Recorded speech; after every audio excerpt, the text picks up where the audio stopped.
একদিনে 4টি মার্কিন যুদ্ধ বিমান ও হেলিকপ্টার ভূপাতিতের দাবিতে ইরানে তেহরানে আক্রমণ নেতানিয়াহু বাহিনীর। যুক্তরাষ্ট্রের 48 ঘণ্টার যুদ্ধবিরতির প্রস্তাব প্রত্যাখ্যান করল পেজেশকিয়ান প্রশাসন। দিন দিনই ভয়ঙ্কর মরণফাঁদ হয়ে উঠছে ইরানের আকাশ।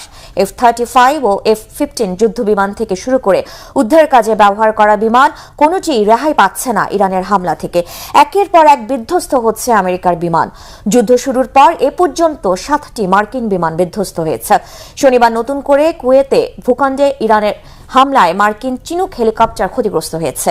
এরই মধ্যে মার্কিন প্রতিরক্ষা বিভাগ পেন্টাগন স্বীকার করেছে ইরানের সাথে যুদ্ধ শুরুর পর থেকে এখন পর্যন্ত 350-রও বেশি মার্কিন সেনা আহত হয়েছে। আর যুদ্ধ এগিয়ে থাকার এই মুহূর্তে ইরান নাকচ করে দিয়েছে ট্রাম্পের 48 ঘণ্টা যুদ্ধবিরতির প্রস্তাব। এমন ভয়ঙ্কর পরিস্থিতিতে কি ইরানের ভেতরে স্থলসেনা পাঠানোর একের পর এক মার্কিন বিমানগুলো এভাবেই গুলি করে ভূপাতিত করে চলেছে ইরানি সেনারা। ইরানের আকাশ এখন যেন আমেরিকার বিমানগুলোর জন্য মরণ ফাঁদে পরিণত হয়েছে। শুধু যুদ্ধ বিমান নয়, ইরানের ভেতরে নিখোঁজ মার্কিন সেনাকে উদ্ধারে যাওয়া বিমানগুলো ইরানের তোপের মুখে ফিরে যেতে বাধ্য হয়েছে। ইরানের সংবাদ সংস্থা ফার্স নিউজ এজেন্সি জানিয়েছে, ইস্পাহান প্রদেশে যুক্তরাষ্ট্রের একটি MQ-1 ড্রোন ভূপাতিত করা হয়েছে। উন্নত বিমান প্রতিরক্ষা ব্যবস্থা ব্যবহার করে একের পর এক মার্কিন বিমান ধ্বংস করা হচ্ছে বলে দাবি ইরানের বিপ্লবী বাহিনীর। যেখানে ইরানের আকাশে টিকতে পারছে না আমেরিকার বিমানগুলো, সেখানে মার্কিন স্থলসেনা গিয়ে কিভাবে জীবিত থাকবে সেটা নিয়ে প্রশ্ন উঠেছে। ইরানের হামলায় বিধ্বস্ত মার্কিন যুদ্ধবিমানের পাইলটের খোঁজে চলছে দুপক্ষের পাল্টাপাল্টি অভিযান। ইরানের আকাশ সীমায় উঠছে একের পর এক যুদ্ধবিমান। দুর্গম পাহাড়ি এলাকার উপর দিয়ে ঝুঁকি নিয়ে চলছে নজরদারি আর অনুসন্ধান। সময়ের সাথে পাল্লা দিয়ে তৎপর ইরানও। সম্ভাব্য ঘটনাস্থল দেশটির দক্ষিণ পশ্চিমাঞ্চল ঘিরে রেখেছে IRGC সদস্যরা। নিখোঁজ মার্কিন পাইলটকে ধরিয়ে দিতে পারলে মোটা অঙ্কের পুরস্কারও ঘোষণা করেছে তেহরান। যেন এক সাপলুডো খেলা, কোন পক্ষ আগে পৌঁছাতে পারবে নিখোঁজ পাইলটের কাছে। নিখোঁজ মার্কিন এয়ারম্যানের সন্ধানে ইরানের দুর্গম পাহাড়ি অঞ্চলে নিচু দিয়েই উঠছে মার্কিন হেলিকপ্টার। প্রহরায় আছে একের পর এক ফাইটার জেট। আশপাশের এলাকাগুলোতেও চলছে তৎপরতা। যুক্তরাষ্ট্রের জন্য এই অভিযানকে খুবই ঝুঁকিপূর্ণ বিবেচনা করছেন বিশ্লেষকরা। হেলিকপ্টার AC-130 গানশিপের মতো ভূমিতে আক্রমণের জন্য ব্যবহৃত এয়ারক্রাফট ব্যবহার করতে হবে, যা খুব নিচু দিয়ে চলতে পারে। এটাই বিপজ্জনক। যত দ্রুত সম্ভব এয়ারম্যানের অবস্থান নিশ্চিত হতে হবে। এরপর ওই ভূখণ্ড বিচ্ছিন্ন করে ফেলতে হবে, যাতে কাছাকাছি আসতে না পারে শত্রুপক্ষের সেনারা। এরপর খুব দ্রুত তুলে নিতে হবে। পাল্টা অনুসন্ধান চালাচ্ছে ইরানি সেনারাও। সম্ভাব্য ঘটনাস্থল দেশটির দক্ষিণ পশ্চিমাঞ্চল ঘিরে রেখেছে IRGC সদস্যরা। সহায়তা চেয়েছে স্থানীয়দের কাছে। নিখোঁজ মার্কিন পাইলটের সন্ধান দিতে পারলে $৬৬,১০০ পুরস্কার ঘোষণাও করেছে কর্তৃপক্ষ।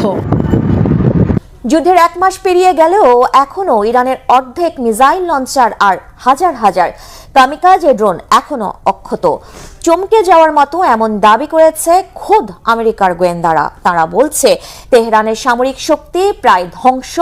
হোয়াইট হাউসের এমন দাবিকে বুড়ো আঙুল দেখিয়ে ক্রমেই নিখুঁত হচ্ছে তেহরানের নিশান।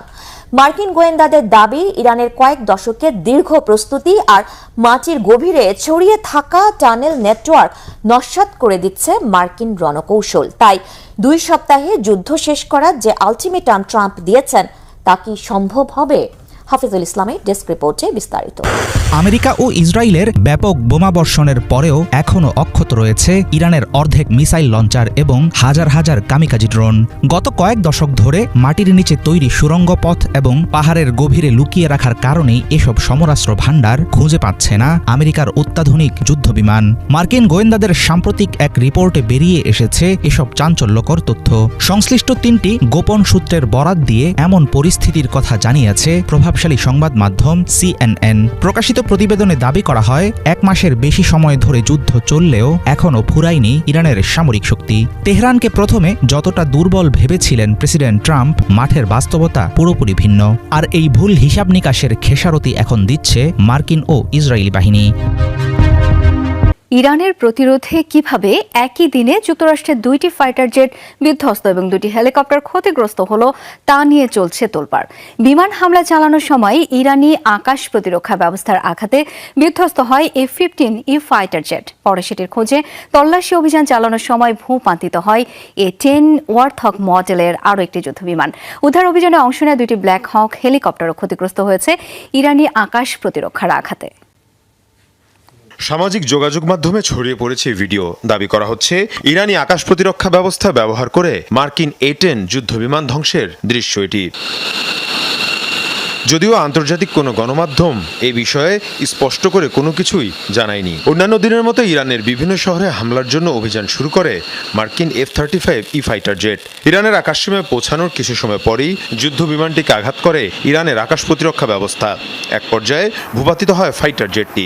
যদিও প্রথমে F-35 ফাইটার জেট বিধ্বস্তের দাবি জানায় ইরান, পরে তেহরান, ওয়াশিংটন দুই পক্ষই জানায় ভূপাতিত হয়েছে F-15। ফাইটার জেটটির পাইলটদের উদ্ধারে দ্রুত তল্লাশি অভিযান শুরু করে মার্কিন বাহিনী। C-130 বিমানের পাশাপাশি ব্ল্যাক হক হেলিকপ্টার এবং A-10 যুদ্ধবিমান যোগ দেয় এই অভিযানে। এ সময় উদ্ধার অভিযান চালানো বিমান লক্ষ্য করেও পাল্টা হামলা চালায় IRGC। এতে ক্ষতিগ্রস্ত হয় A-10 ওয়ারথগ জেটটি। এক পর্যায়ে এটি বিধ্বস্ত হয় হরমুজ প্রণালীর কাছে। মার্কিন প্রেসিডেন্ট বলেছিলেন ইরানের আকাশ প্রতিরক্ষা ব্যবস্থা সম্পূর্ণ ধ্বংস হয়ে গেছে। তার দাবি সম্পূর্ণ ভুয়া। ইরানের আকাশসীমায় একটি মার্কিন যুদ্ধবিমান ভূপাতিত করা হয়েছে। বিমানটি সম্পূর্ণ ধ্বংস হয়েছে এবং এ বিষয়ে আরও অনুসন্ধান কার্যক্রম এখনও চলমান রয়েছে। ইসরায়েলের সামরিক ও শিল্প স্থাপনায় দফায় দফায় হামলা চালিয়েছে ইরান। অনেক লক্ষ্যবস্তুতে ক্ষেপণাস্ত্র সরাসরি আঘাত এনেছে বলে জানিয়েছে IRGC। লক্ষ্যবস্তুর মধ্যে ইসরায়েলের অতি গুরুত্বপূর্ণ একটি ড্রোন উৎপাদন কারখানা ছিল বলেও জানিয়েছে তারা। এসবের বাইরে মোসাদের সদর দপ্তরে ক্ষেপণাস্ত্রে সফল আঘাত হানার কথা জানিয়েছে ইরান। হিজল জোবায়েরের ডেস্ক রিপোর্ট। শত্রু শিবিরের জন্য ক্রমেই আরও ত্রাস সঞ্চারী হয়ে উঠছে ইরান। কেবল একের পর এক মার্কিন বিমান, হেলিকপ্টার, ড্রোন ভূপাতিত করেই থেমে নেই তারা। জায়নবাদী দখলদার ইসরায়েলেও ধারাবাহিকভাবে বিধ্বংসী আঘাত হেনে চলেছে। রাতভর তেল আবিব সহ ইসরায়েলের উত্তর, দক্ষিণ ও মধ্যাঞ্চলে ব্যাপক ক্ষেপণাস্ত্র হামলা চালানোর কথা জানিয়েছে ইরানের ইসলামী বিপ্লবী গার্ড বাহিনী IRGC। অপারেশন ট্রু প্রমিসের 94তম ধাপে ইসরায়েলের উল্লেখযোগ্য সামরিক ও শিল্প স্থাপনায় সফল হামলা চালিয়েছে তারা। আঘাত হেনেছে বেশ কিছু কমান্ডার ও আর্মি ইউনিটে। 4 এপ্রিল IRGCর বিবৃতিতে বলা হয়েছে 94তম দফায় সলিড ও লিকুইড ফুয়েল সমৃদ্ধ ভারী খোররাম শাহ, খেইবার শেকান এবং এমাদ সহ নানান প্রজন্মের ব্যালিস্টিক ক্ষেপণাস্ত্র ও আত্মঘাতী ড্রোন ব্যবহার করা হয়। IRGC জানায় এই দফায় দিমোনা, নেগেভ, বেয়ারশেভা, রামাত গান এলাকায় অনেকগুলো লক্ষ্যবস্তু আঘাতপ্রাপ্ত হয়েছে। ইসরায়েলের তথাকথিত বহুস্তরীয় ও উন্নত আকাশ প্রতিরক্ষা ব্যবস্থা ইরানি মিসাইল প্রতিরোধে ব্যর্থ হয়। এই হামলাকে ইরানের সশস্ত্র বাহিনীর জন্য একটি বড় সাফল্য হিসেবে বর্ণনা করা হয়েছে। IRGC জানায় 3 এপ্রিল ধারাবাহিক হামলার অংশ হিসেবে ইসরায়েলের নেগেভ অঞ্চলের একটি শিল্প কারখানা ইরানি ক্ষেপণাস্ত্রের আঘাতে ক্ষতিগ্রস্ত হয়েছে। এছাড়া পেতা তিকভা, রস হা আইন এবং ব্রাক শহরেও সফল হামলা চালানো হয়েছে।